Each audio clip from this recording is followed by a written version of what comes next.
네, 이슈앤피플 2부 막 출발했습니다. 네, 저희가 청취율 조사 기간이기 때문에 이 박상민 씨 목소리를 어제 이어 또 들려드렸는데요. 28일까지입니다. 02로 시작되는 전화번호로 여러분께 전화가 갈 겁니다. 즐겨 들으시는 라디오 채널 프로그램명을 질문 받으실 텐데 이때 이슈앤피플을 기억해 주세요. 저희는 YTN FM입니다. 그리고 참여하신 분들을 위해서는 항상 우리가 커피 쿠폰 준비해드리고 있죠. 네, 근데 청취율 조사 참여만이 아니라 방송 참여도 가능하고. 그렇죠. 그리고 퀴즈 참여 모두 해당됩니다. 저희가 이렇게 읍소를 하잖아요. 박상민 씨가 다 이유가 있습니다. 애정어린 읍소입니다. 샵 0945번 유료 문자 일단 한번 기억해 두시고요. 2부의 첫 코너 요거죠. 아웅. 다웅. 현웅. 네, 아웅다웅 뉴스의 이현웅 아나운서 나와 있습니다. 어서 오세요. 어서 오세요. 안녕하세요. 이현웅입니다. 네, 첫 번째 소식. 다음 달부터 유류세 인하 폭이 축소된다고요? 네, 차에 기름 넣어야 하는 분들은 조금이라도 빨리 넣어야 아낄 수가 있겠습니다. 네. 다음 달부터 유류세 인하폭이 축소된다는 소식이 전해졌는데요. 휘발유의 경우는 기존 20%에서 15%로 조정이 되면서 리터당 42원 정도 오르고요. 경유는 30%에서 23%로 축소가 되면서 리터당 41원 오릅니다. 네. LPG 부탄도 리터당 14원 정도 늘 것으로 보이는데요. 이번 인하 조치는 12월 말까지 2달 동안 적용이 됩니다. 네. 기존에는 이번 달로 해서 유류세 인하가 종료될 예정이었는데 국제유가 불확실성이 최근에 커지면서 추가 연장을 결정한 겁니다. 네. 자, 근데 국제유가 불확실성 하면은 이게 바로 중동이잖아요. 예. 그러면 중동 긴장이 격하면서 국제유가가 또 오르면 이번 인하폭 축소의 체감도는 더 클 수가 있겠네요. 네, 그렇습니다. 지난주까지만 하더라도 국제유가는 하락세를 네, 보여왔거든요. 그러면서 국내 주유소 휘발유 경유 가격도 11주 연속 하락을 보였는데 네. 하지만 최근 들어서 중동 긴장 고조가 부각되고 있습니다. 아마 그러니까요. 뉴스를 통해서 네. 많이 접하실 것 같고요. 그러다 보니까 국제유가도 다시 조금씩 오를 기미를 보이고 있습니다. 유류세 인하폭이 축소가 되고 여기에 국제유가까지 오른다라고 하면 체감되는 이 기름값 상승폭은 더 클 수가 크겠네요. 있겠습니다. 네. 휘발유는 아마도 이제 전국 평균이 1,600원대로 다시 오를 걸로 보이고요. 경유도 1,500원에 근접할 것으로 보입니다. 네. 요즘에 뭐 햄버거 프랜차이즈 가격 오른다, 맥주 편의점 가격 오른다, 여러 가격 오른다는 소식 많이 맞아요. 채소 들으셨을 가격 텐데 네. 뭐 다 올라요 지금. 그러니까요. 정말 뭐 다 가격이 이렇게 오르다 보니까 조금이라도 절약한다라는 분들은 주위에 미리미리 저렴한 주유소 검색해 보셔서 넣으시면 좋을 것 같고요. 다만 좀 싸게 넣으려고 한 몇 킬로 가서 넣는 그런 행동은 하지 않으시는 게 좋겠습니다. 그건 비슷할 겁니다. 자, 다음 소식은 증시 소식인데요. 우리 증시의 가장 큰 비중을 차지하고 있는 삼성전자 주가가 최근에 영 힘을 못 쓰고 있습니다. 신저가를 경신하고 있다고요? 네, 지난 7월만 하더라도 삼성전자 주가가 9만 원에 근접하면서 그랬어요? 많은 기대를 모았습니다. 네. 이번에야말로 2021년에 달성하지 못했던 10만 전자를 달성하느냐 뭐 이게 관심을 많이 모으기도 했었는데 네. 하지만 그 후에 주가는 기대와는 정반대로 움직였습니다. 네.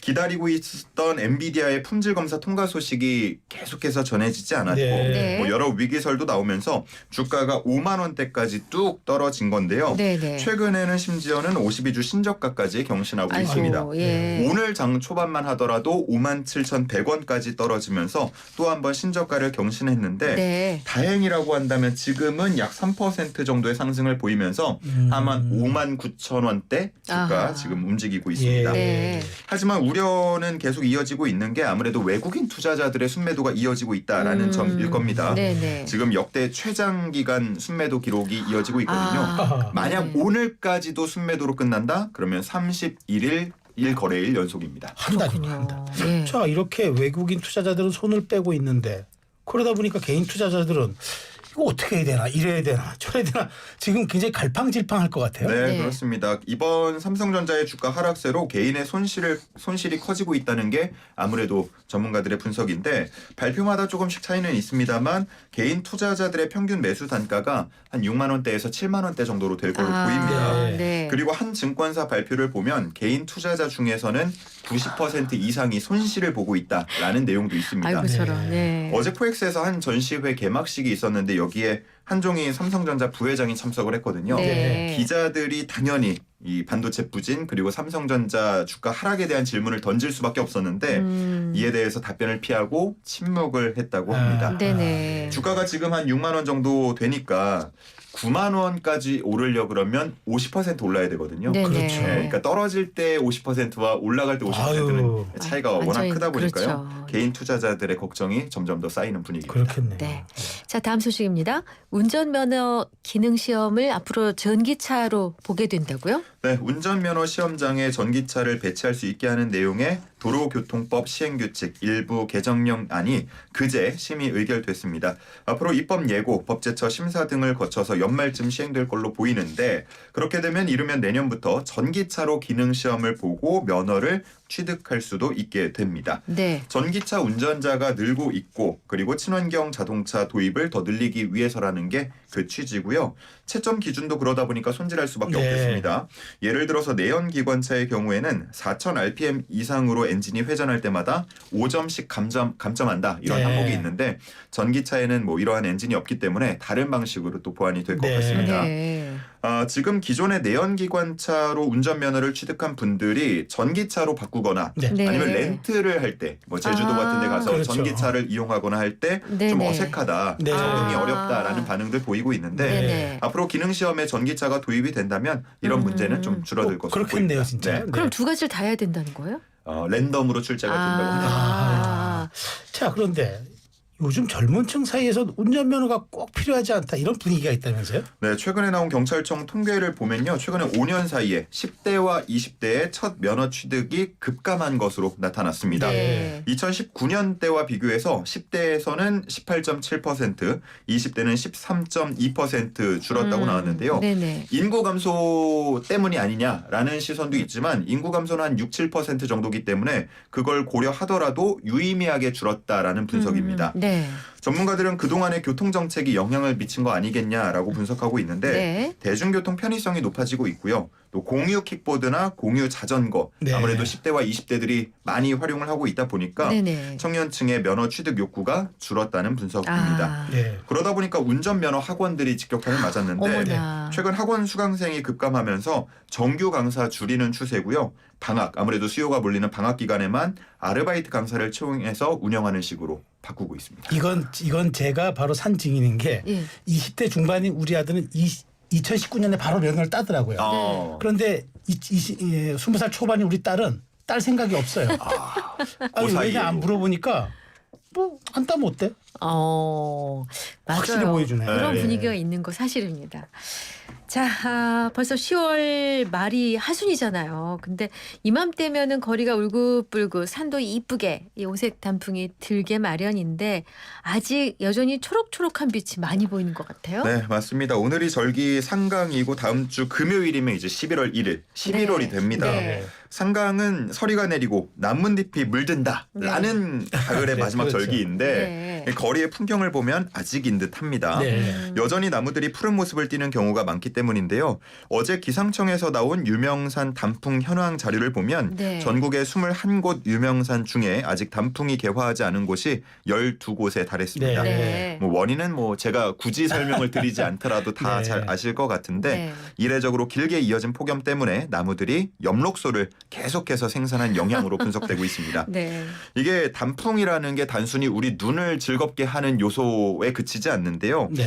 늦게 물드는 단풍 때문에 생태계에도 악영향을 줄 수 있다는 전망이 나오고 있습니다. 아, 올해 충분히 쉬지 못한 나무들이 내년에 제대로 성장을 하지 못하고 저런. 그렇게 되면 탄소 흡수나 공기 정화와 같은 기본적인 생태적 기능을 제대로 수행하지 못할 수도 있다는 우려입니다. 저런. 네. 네. 시민들은 이러다가 머지않은 미래에는 우리나라의 단풍 전혀 못 보게 되는 거 아니냐라는 우려의 목소리 내고 있습니다. 그러니까 얘네들이 잠을 못 자는 거랑 똑같잖아요. 그러니까 필요한 거지, 필요한 꽃. 거. 생체 리듬이 깨지는 것처럼. 맞아요. 예. 그럼에도 불구하고 단풍 구경은 해야겠죠. 산림청이 단풍 구경도 하고 산행도 하기 좋은 명품 숲길 5곳을 추천했다면서요? 네, 그제 발표된 곳인데 제가 하나하나 설명을 좀 드려보겠습니다. 네. 최근에 11개 징검다리와 출렁다리를 조성해서 어린아이들과 함께 즐기기 좋다는 경기도 가평 연인산 명품 계곡길 꼽혔고요. 네. 자연을 그대로 느낄 수 있는 계곡 걷기의 명소 강원도 인제 방태산 아침가리 숲길 꼽혔습니다. 네. 또 조용한 마을의 정취를 느낄 수 있다는 충남 예산 백제 부흥궁길 3개 코스. 네. 그리고 무리 없이 걷기 좋은 경남 함양 상림 숲길. 네. 화산이 폭발하면서 형성된 이색적인 경관을 경험할 수 있는 제주 곶자왈 숲길 등이 꼽혔습니다. 네. 그리고 뭐 꼭 이곳들 아니더라도 네. 요즘에는 동네마다 워낙 숲길, 산길 조성을 잘 해뒀기 때문에 먼 길 떠나기 어려운 청취자분들은 우리 동네 명품 숲길 한번 즐겨보시면 좋을 것 같습니다. 네. 맞아요. 뭐 동네에 가서 많더라고요. 맞습니다. 자, 오늘 준비된 뉴스 모두 살펴봤고요. 마지막 퀴즈 내주세요. 네, 오늘 퀴즈입니다. 최근 단풍을 보러 온 등산객들이 붐비면서 산악사고도 많이 발생하고 네. 있습니다. 네. 특히나 이 산은요. 하루 평균 10건이 넘는 구조 요청이 들어온다고 하는데 에휴, 저런. 근데 약간 들여다보면 문제가 있습니다. 네. 걷기 힘들다는 이유로 구조를 요청하는 사례도 빈번하다라는 위급 건데요. 상황이 아니라 아닌데도 맞습니다. 너무 힘들어서. 네. 저런. 그러니까 산으로 단풍놀이 가시는 분들은 좀 산행 안전 수칙 잘 지키고 체력 분배도 잘 하셔서 안전하게 다녀올 필요가 있겠습니다. 네. 네. 자, 그러면 진짜 퀴즈 드립니다. 우리나라에서 가장 먼저 단풍이 드는 이 산은 어디일까요? 유명한 산 중에서라고 전제를 달아주세요. 그렇습니다. 먼저- 유명한 산입니다. 그렇죠. 주관식? 주관식입니다. 그래요. 세 글자고요. 세 글자. 자, 영과 날못, 영양과다, 날지 못하는 힌트 요청 어서 오세요. 영양 과다여서 등산이 잘 안 되긴 하는데 네. 이 산은 저는 가봤어요. 어. 네, 젊은 시절에. 자, 이게 어디에 위치해 있느냐? 태백산맥에서 위치했는데 가장 높아요. 태백산맥에서는. 근데 우리나라에서는 한라산, 지리산에 이어서 세 번째 고도입니다. 네. 이 산에서 가장 높은 지점은 대청봉이라고 부르고요. 아. 울산 바위와 신흥사로 유명한 산입니다. 그렇구나. 이 정도면 거의 떠먹이 되는데 참고적으로 개인적인 것 네. 저의 고향이기도 합니다. 강원도 양양에 있습니다. 네. 아이고, 정답이 벌써 들어오네. 너무 드렸나? 네. 샵 0945 우물정 0945 단문 50원 장문 100원 유료 문자 있고요. YTN 어플은 무료. 그리고 유튜브 실시간 댓글창 무료. 1위로 정답 보내주세요. 정답자를 위한 상품도 있고요. 또 오늘 청취율 조사에 참여하신 분들 그냥 일반 문자를 주신 분들 중에서도 커피 쿠폰을 드리고 있습니다. 자, 아웅다웅 뉴스의 이현웅 아나운서 오늘 수고 많으셨습니다. 고맙습니다. 감사합니다. 수고하셨습니다.